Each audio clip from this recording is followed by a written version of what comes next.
የቀኝ ግዛት ግፍ ተበዳዮች ለሆነው አፍሪካውያን ግን እነዚህን ተንቀሳቃሽ የፊልም መዝገቦች የመጠቀም መብት በፍጹም የለንም። And the warriors with their rifles and their swords. This was no ordinary defeat. A Duce shall have Ethiopia. Decadent Italian society were defeated. He would fight to the last drop of his blood.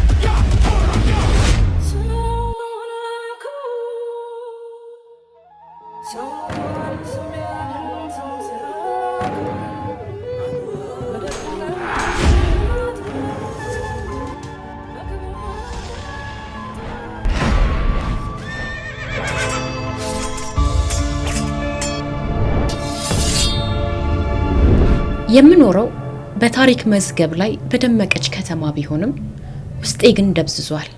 በጀግኖች ልጆቿ አይበገሬነት በጸናች ሀገር ውስጥ እየኖርኩ ሁሉ ጊዜ እጠይቃለሁ፣ እኔ ማን ነኝ? በሺዎች በሚቆጠሩ ህንጻዎችና በሚሊዮኖች መካከል ስኖር የኔ ድርሻ ምንድነው? ሀገር ማለት መሬት ነው ወይስ በውስጣችን የምንሸከመው ስሜት? ዛሬ ለዘመናት ጥያቄ መልስ ፍለጋ ወደ አንድ ቦታ እየተጓዝኩ ነው፣ ወደ መነሻዬ።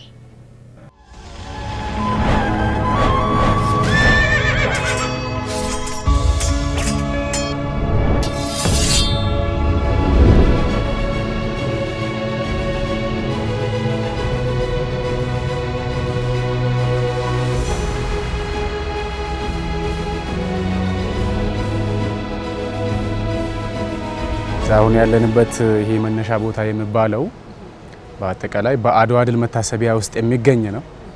ይሄ መነሻ ቦታ ለሁለት ምክንያቶች መነሻ ቦታ ሪፈረንስ ፖይንት ተብሏል። አንደኛው በአድዋ ጊዜ አባቶቻችን ከሶስት አቅጣጫ ከደቡብ፣ ከምስራቅ፣ ከምዕራብ ከተወጣጡ በኋላ እዚህ ተገናኙና ወደ ሰሜን ጉዟቸውን ጀመሩ። የሰሜን ጀግኖች ወረይሉ ከተጠብቀኝ ተብለዋል። ስለዚህ ይሄ ለአድዋ ጉዞ መነሻ ቦታ ነው ማለት ነው። ሁለተኛ የኢትዮጵያ ሴንተር ነው። ርቀት ልኬት የሚጀምረው ከዚህ ነው። ስለዚህ አሁን እኛ 00 ኪሎ ሜትር ርቀት ላይ እንገኛለን። ከዚህ ጀምሮ ወደ ተለያዩ ክፍለ ሀገሮችና ክፍለ ከተማዎች እዚህም ወደ ውጪ ሀገራትም ያለን ርቀት መለኪያ ቦታ ከዚህ ነው ማለት ነው። በእነኚህ ሁለቱ ምክንያቶች መነሻ ቦታ ተባለ። የአድዋ ታሪክ በ1885-86 በፈረንጆች አቆጣጠር በበርሊን ኮንፈረንስ የተጀመረ ነገር ነው። በበርሊን ኮንፈረንስ ወደ 14 የሚሆኑ የአውሮፓ ሀገራት የተሰበሰቡበት በኦቶ ቫን ቢስማርክ ማለትም የጀርመን መሪ የነበረው በጊዜው ማለት ነው። በሱ ጥሪ የተሰበሰቡበትና አፍሪካን እና ፓርት ኦፍ ኤዥያን እንዴት መቀራመት እንደሚችሉ እቅድ ያወጡበት ጊዜ ነበር። ጣሊያን እንግዲህ አንዷ ሀገር ነበረች ማለት ነው ከ14ቶቹ። ሊቢያ እንደዛውም ደግሞ ሶማሊላንድ የተለያዩ ሀገራት ታርጌቷ ነበሩ። ከዛ ውስጥ ወደ ኢትዮጵያ የተደረገው ጉዞ እንግዲህ የኮሎኒያሊዝምን ታሪክ ሙሉ በሙሉ የለወጠውና አውሮፓ ውስጥ በብዛት የተስፋፋው ናሬሽን የቀየረው ኢቨንት ሆኖ የሀገራችን ሉዓላዊነት የተከበረበት ቀና ብለን አልተገዛንም ብለን እንድንናገርም ጭምር አባቶቻችን ትልቅ ተጋድሎ የፈጸሙበት ቦታ ሆኖ የአድዋ ታሪክ እስከ ዛሬ ድረስ 130ኛ ዓመት እስከሚሞላበት ድረስ እየተከበረ ይገኛል። ሙዚየም ውስጥ ያሉት ነገሮችና የሚተረኩት ትርክት የሚጀምረው እንደተናገርኩኝ ከ1885-86 በርሊን ኮንፈረንስ ነው። ከመጀመሪያ እስከ መጨረሻ የአድዋን ታሪክ የምናይበት ቤት ነው።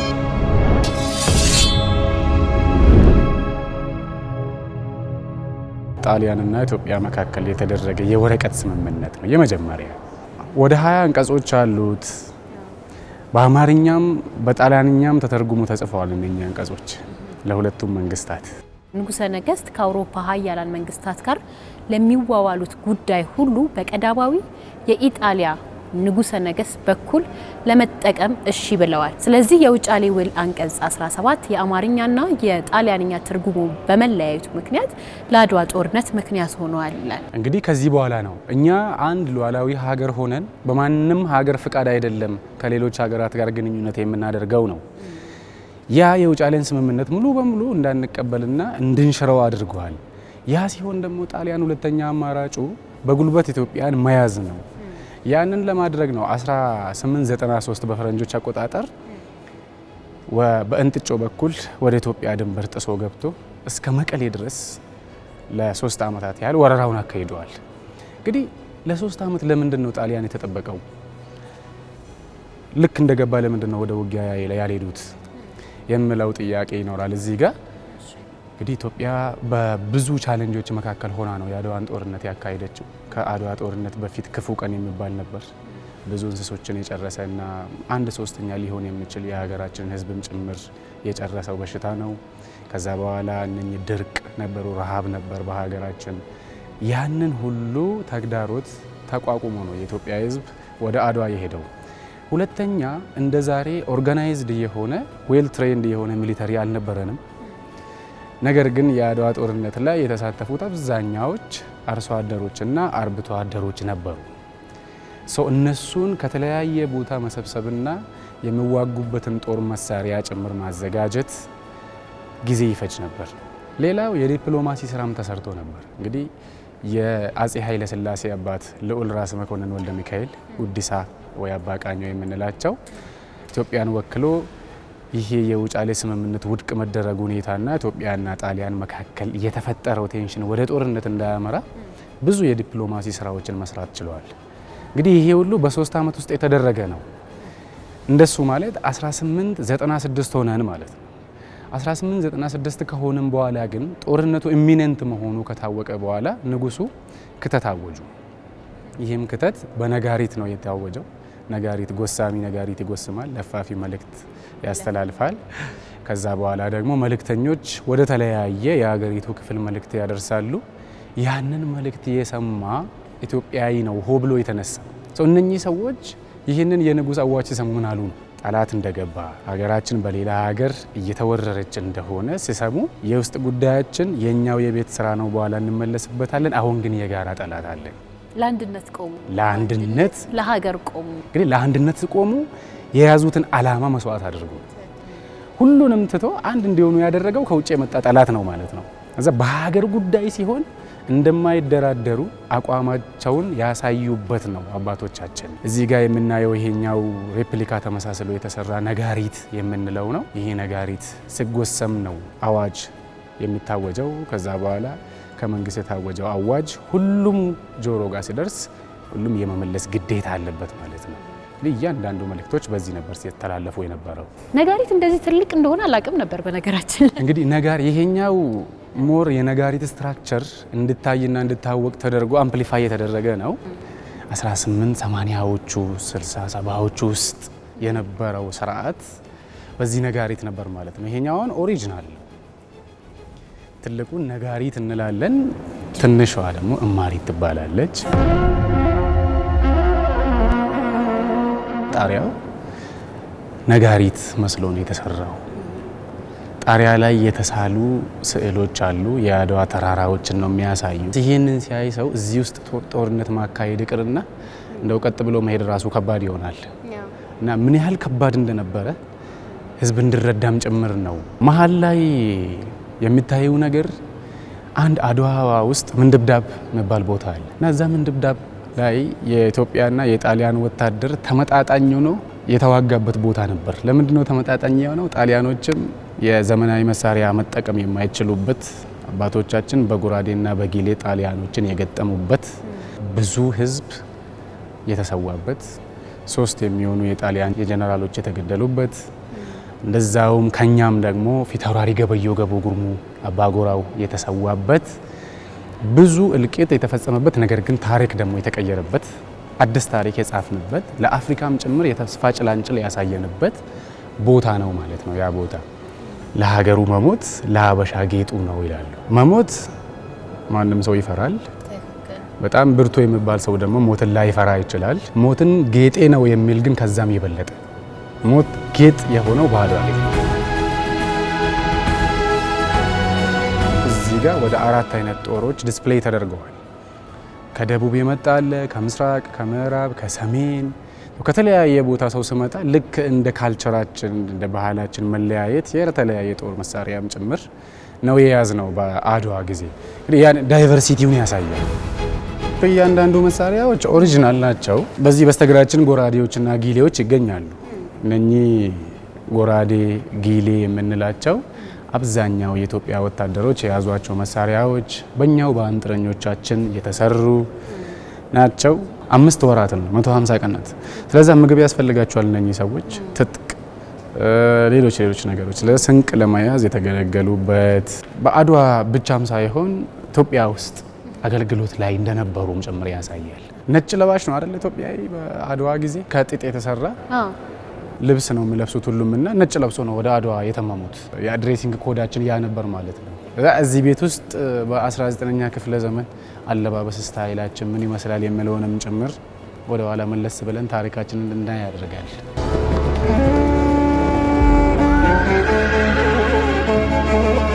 እንግዲህ ይሄ የአሸዋ ገበታ የአድዋን መልካም ምድር እንዲያሳይ ተደርጎ የተሰራ ነው። የአድዋ ተራራዎችን የሚገልጽ ነው። እኛ አምባለጌ ላይ ተዋግተናል፣ መቀሌ ላይ ተዋግተናል። አድዋ የመጨረሻው ነው እና ይሄ አድዋ ነው ማለት ነው። እዚህ ውስጥ ያለው አድዋ ነው። የአሸዋ ገበታ ይላል።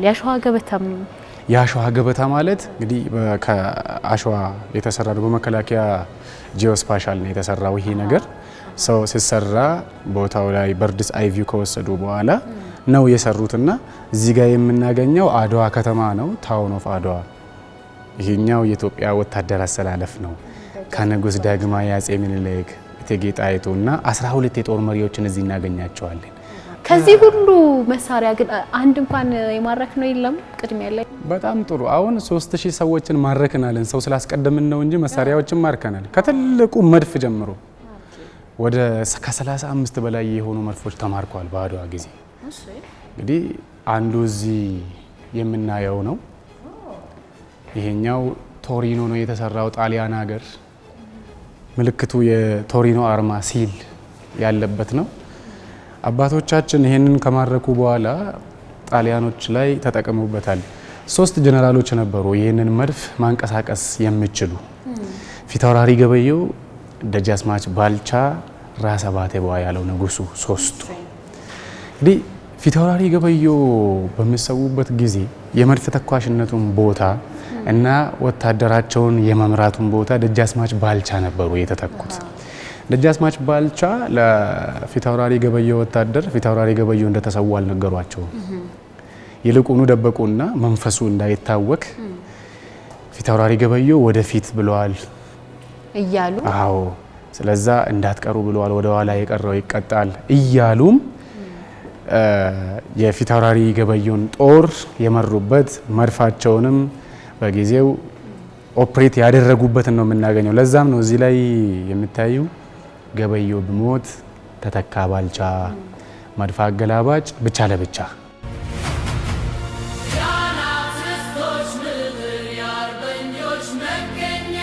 አድዋ መቼም ያላሳተፈው ነገር የለም። በነገራችን ላይ በመንገድ ሰራዊት ሲዘምት ለፈረስና ለአጋሰስ ድርቆሽ ያቀበለችም እኮ በነገራችን ላይ ማለት ነው ትልቅ አስተዋጽኦ አላት።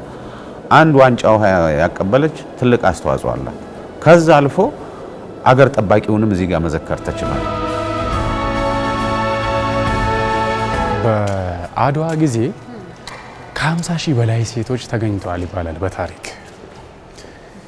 እንግዲህ ከ50 ሺህ በላይ የሚሆኑ ሴቶች በተለያየ ነገር አድዋ ላይ ተሳትፈው አድርጓል። ስንቅም በማዘጋጀት እንደሚታየው እንግዲህ እቴጌ ጣይቱ ሴቶቻችንን ወክለው በጣም በትልቅ ደረጃ በአድዋ ጦርነት ላይ የተሳተፉ ናቸው። 5000 የራሳቸውን ወታደር መርተዋል። ይሄኛው ቲፒካሊ መቀሌ አካባቢ የተከሰተውን ታሪክ እንዲያሳይ ተደርጎ የተሳለ ስዕል ነው። ከጣሊያን ጋር ቀጥታ ሄደን ከምንዋጋ በውሃ ጥም ከያዙት ስፍራ ለቆ እንዲሄዱ እናደርጋለን የሚል ስትራቴጂ ነው ክራፍት ያደረጉት። በዛ ስትራቴጂ መሰረት በ15 ቀናት ውስጥ ውሃው ተይዞ ጣሊያኖች የሚጠጡትን ነገር ሲያጡ ወደ ድርድር ገቡ። ድርድሩ እነሱ ከዛ ቦታ ከዛ ስፍራ ለቆ ከኢትዮጵያ ወታደራቸውን አስወጥቶ እንደሚሄዱ ነው። ይህንን ስንመለከት ሴቶቻችን በአድዋ ጊዜ ስትራቴጂስት ነበሩ፣ የጦር መሪ ነበሩ፣ ሐኪሞች ነበሩ፣ ወኔ ቀስቃሽ ነበሩ፣ ተዋጊ ነበሩ። እንደዛውም ደግሞ ስንቅ የሚያዘጋጁ ፕሮቫይደርስ አቅራቢ በዚህ ሁሉ ሚና ነው አድዋ ላይ የተሳተፉት።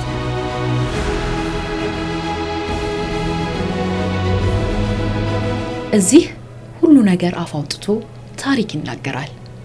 ቀና ሲባል ጣራው፣ ጎንበስ ሲባል ወለል ንጣፉ፣ ግራ ቀኝ ሲቃኝ ግርግዳው ሁሉ አንደበት አለው። ስለ አድዋ እኛ ከምናውቀው ይልቅ ሌሎች ምን ተናገሩ? ከአድዋ እስከ አፍሪካ ህብረት መመስረት ድረስ ያለው እንቅስቃሴና ግስጋሴ ምን ይመስላል? በወቅቱ ምን ተጫማን? ምን ለበስን? እንዴት ጀገንን? እንዴትስ መከትን? የሚሉ ሐሳቦችን በሙሉ እንመለከትበታለን።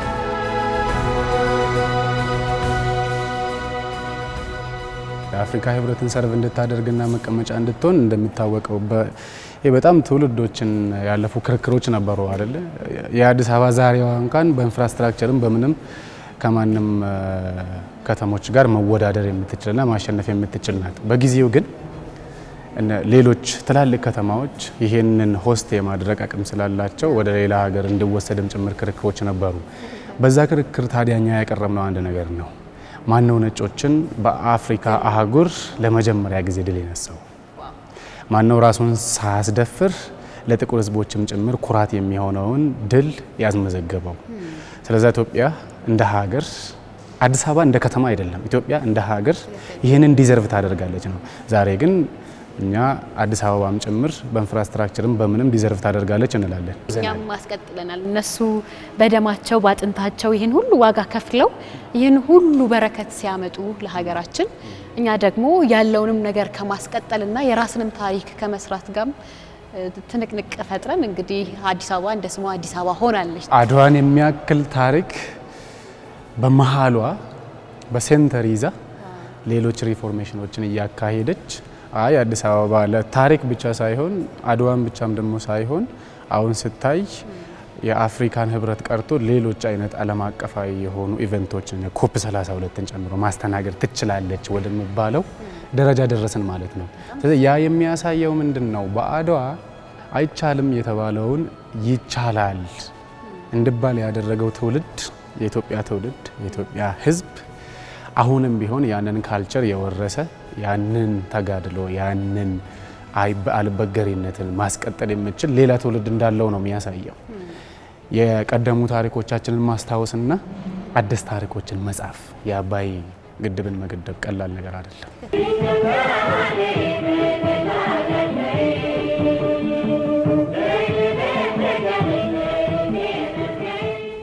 አድዋን ድል ካደረግን በኋላ ከሰባት ወራት በኋላ አድዋን ድል ያደረገው ወታደር መጣ ተመልሶ ወደ አዲስ አበባ። ስንሄድ 5 ወር ስንመለስ 7 ወራት። እንግዲህ እነሱ ከመጡ በኋላ መላው የከተማው ነዋሪ የኢትዮጵያ ነዋሪ አንድ ላይ መጣና አድዋን ሲያከብር የሚያሳይ ነው። ከድል በኋላ አቀባበል እያደረጉ አብሮ እያከበሩ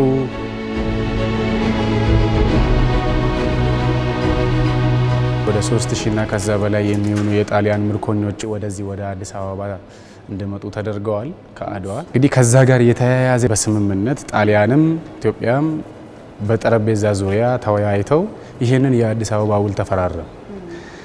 የቀድሞ የተሳሳተ መንገዷን ጣሊያን ያረመችበት ነው። በጣም ትላልቅ ፖፑላር ጆርናሎች ናቸው።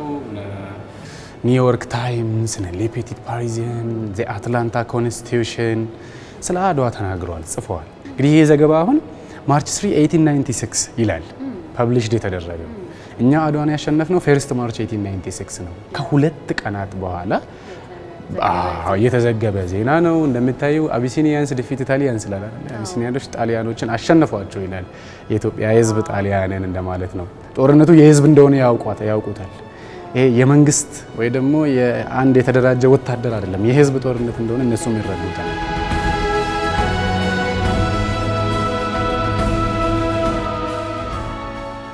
11 ብሎክና 5 ወለሎች ያሉት ይህ የአድዋ ድል መታሰቢያ ኪነ ህንፃዊ ውበቱ በራሱ ታሪክን ተናጋሪ ነው። በዙሪያው 8 የተለያዩ በሮች አሉት። እነዚህም በሮች በራሳቸው ታሪክን የሚዘክሩ በሮች ናቸው። አሁን ሁለተኛ ዓመቱ ነው። ትልቅ መታሰቢያ በሀገራችን መዲና እምብርት እንደገናም ደግሞ በአፍሪካ መዲና ተብላ በምትቆጠረው ኢትዮጵያ እምብርት ላይ መሰራቱ የዚህ ትውልድ ትልቅ ስኬት ነው። ለዚህ ደግሞ ምሁራንም ከክብርት ከንቲባ አንስቶ የፖለቲካ አመራሩም ደግሞ ትልቅ አሻራ ነው። መላ ኢትዮጵያውያንም ደግሞ በዚህ ሊኮሩ ይገባል። ምክንያቱም ይሄ የተሰራው በነሱ ላብ በነሱ አሻራ እንደገና ደግሞ አባቶቻችንም ደግሞ ያ የሰሩት ስራ ተጋድሎ እንዲህው ዝም ብሎ ከሚከበር በእንደዚህ አይነት ቦታ ላይ መከበሩን እውን በማድረጉ ትውልዱም ሊኮራበት የሚገባ ነው። አንድ ጎብኚ እዚህ ከመጣ ብዙ አገልግሎቶችን ያገኛል። ለሰው የሚያስፈልጉ ነገሮችን የካፌዎች አገልግሎት እዚህ ውስጥ አለ። ሲኒማ አገልግሎት እዚህ ውስጥ አለ። የስፖርት ማዘወተሪያ ቦታዎች፣ ጂምናዚየም ለትላልቆች፣ የህፃናት መጫወቻ ቦታዎች፣ እንደዛው መልቲ ፐርፐስ የሚባል የተለያዩ ስፖርቶች እንዲያስተናግድ ተደርጎ የተዘጋጀ አሬና የምንለው አለ። ለቴኒስ ቦል፣ ለዚህ ለቅርጫት፣ እነዛውም ደግሞ ለመረብ ኳስ፣ ለእጅ ኳስ እንዲሆን ተደርጎ የተሰራ እዚህ ውስጥ አለ። ማዘወተሪያ ነው፣ ጊዜ ማሳለፊያ ነው። ግን ምን እያደረጉ ታሪክ እየተማሩ ለምን አዳራሾቻችን ውስጥ የአድዋ ምልክት አለ። ሰው እንዲጠይቅ ያደርጋል። በአዳራሽ ደረጃ ራሱ ወደ 6 የሚሆኑ አዳራሾች እዚህ ውስጥ ይገኛሉ። ከትልቁ ፓን አፍሪካን አዳራሽ ጀምሮ በአጠቃላይ ወደ 6000 እና ከዛ በላይ የሚሆኑ ሰዎችን አትታይም ሆስት ማድረግ እንችላለን። እዚህ ይሄ ምንድነው የጨመረው? የከተማዋን ኮንፈረንስ ቱሪዝም፣ ዓለም አቀፍ ኢቨንቶችን እና ኤግዚቢሽኖችን የማዘጋጀት ሆስት የማድረግ የማስተናገድ አቅሟን ቡስት አድርጎ በጣም ጨምሯል።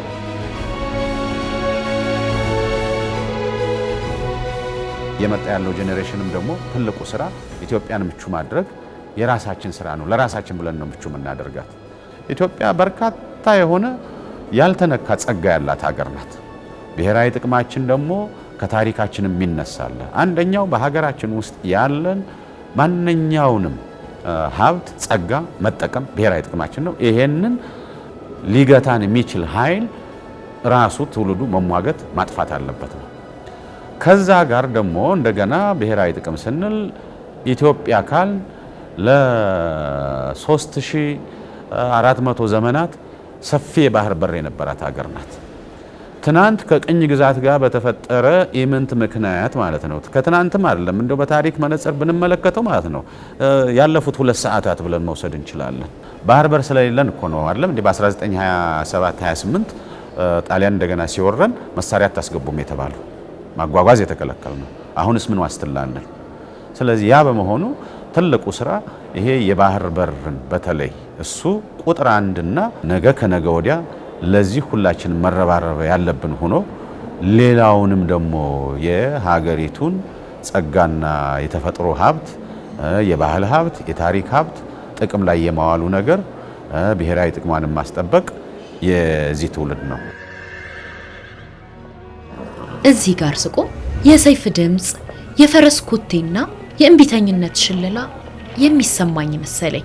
እነዚህ ሰዎች አባቶቼና እናቶቼ ናቸው። እነሱ በሞቱለት ዓላማ እኔ ዛሬ በህይወት አለሁ።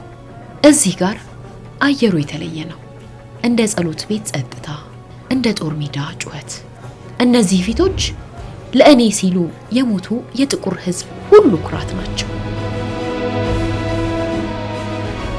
ትውልድ ታሪክን ተመልሶ መመልከት፣ እንዴት እዚህ ደረስን፣ የአባት የአያት የቅድመ አያት አስተዋጽኦ ምንድን ነበረ፣ ያለፈው ትውልድ አስተዋጽኦ ምንድን ነበረ፣ ያንን ጠንቅቆ መገንዘብ።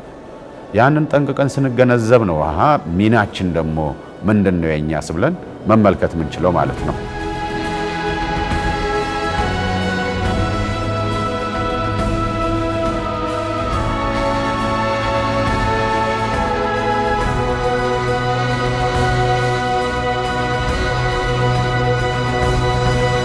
ኢትዮጵያ ዘላለም ትቆይ። ክፉውን ምቀኛዋን ሸረኛዋን ያዝልን። ከክፉ ቀን ከክፉ ነገር ይሰውረን። ውደጂ ክበጂ አገርሽን ውደጂ። አደራ ቀላል ይመስለናል ለማናውቅ ሰዎች፣ አለት ድንጋይ ታውቂያለሽ? ከአለት ድንጋይ የከበደ ነው አደራ። የጥንታዊ ጀግኖች አርበኞች ማህበር አደራ ብሎ ያስረክባል እንጂ ዘራፍ አካኪ ዘራፍ ዘራፍ ማን ነው እኔን የሚነካ? ማን ነው ሀገሬን የሚደፍር? ዘራፍ ዘራፍ የቆራኞቻችን ዋና ግዳጃችን እንዳትደፈር ነው ውድቱ ሀገራችን።